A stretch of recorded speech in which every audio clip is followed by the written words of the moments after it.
The Sweetest Fig by Chris Van Allsburg. Monsieur Bibot, the dentist, was a very fussy man. He kept his small apartment as neat and clean as his office. If his dog Marcel jumped on the furniture, Bibot was sure to teach him a lesson. Except on Bastille Day, the poor animal was not even allowed to bark.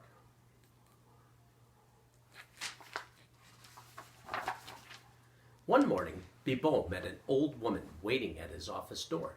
She had a toothache and begged the dentist to help. "But you have no appointment," he told her. The woman moaned. Bibot looked at his watch.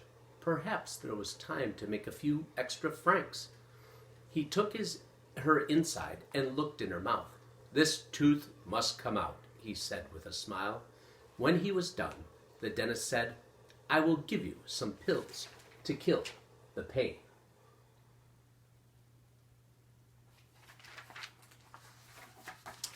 The old woman was very grateful. "I can't pay you in money, but I have something much better." She took 2 figs from her pocket and handed them to Bibot. "Figs?" he said angrily. "These figs are very special," the woman whispered. "They can make your dreams come true." She winked at him and put her finger to her lips. It was clear to Bibot that the woman was crazy. He set the figs down and took her by the arm. When she reminded him about the pills, he said, "I'm sorry, only for paying customers," and he showed her out the door.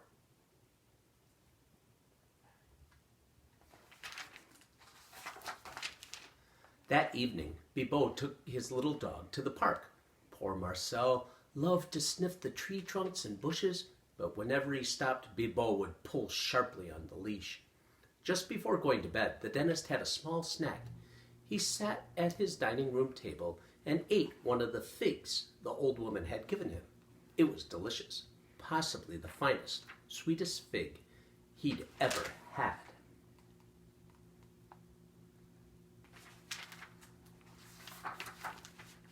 In the morning, Bibot dragged Marcel down the stairs for his morning walk.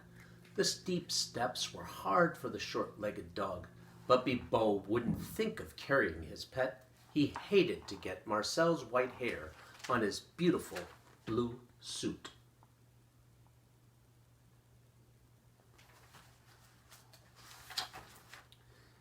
As he walked along the sidewalk, Bibot could not help noticing people looking at him. "They are admiring my suit," he thought. But when Bibot saw his reflection in the window of a cafe, he stopped in horror. He was dressed only in his underwear.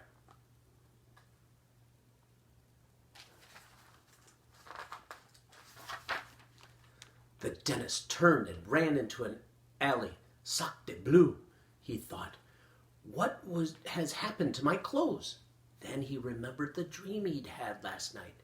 In his dream, he stood in front of that very cafe dressed in his underwear. Something else had happened in his dream, and Bibot struggled to recall it. Marcel, looking out from the shadows of the alley, began to bark. The dentist looked up and saw the rest of his dream come true.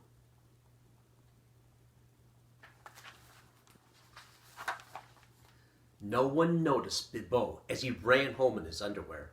All the eyes of Paris were fixed on the Eiffel Tower, which slowly drooped over as if it were made of soft rubber.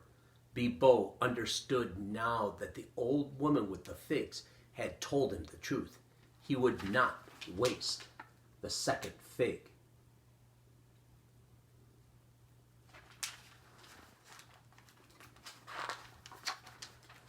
Over the next few weeks, as reconstruction of the Eiffel Tower began, the dentist read dozens of books on hypnotism.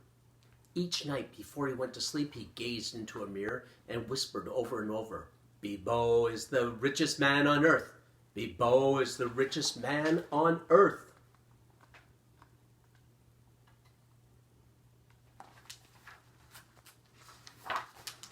Soon, in his dreams, that's exactly what he was. As he slept, the dentist saw himself steering his speedboat, flying his aeroplane, and living in luxury on the Riviera. Night after night, It was the same.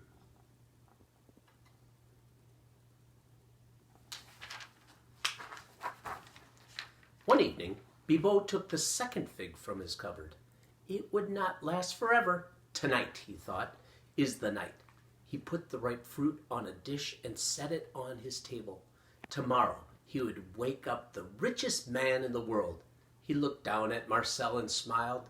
The little dog would not be coming along. In his dreams, Bibo had Great Danes.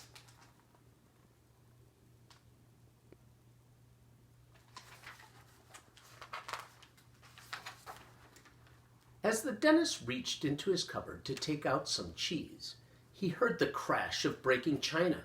He turned to see Marcel standing on a chair with his front paws on the table, chewing the last of the fig.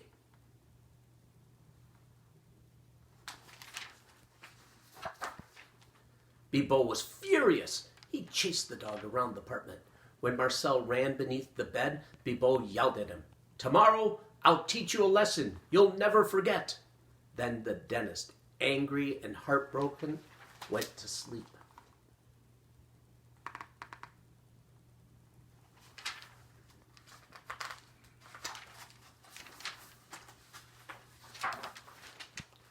When he woke up the next morning, Bibo was confused.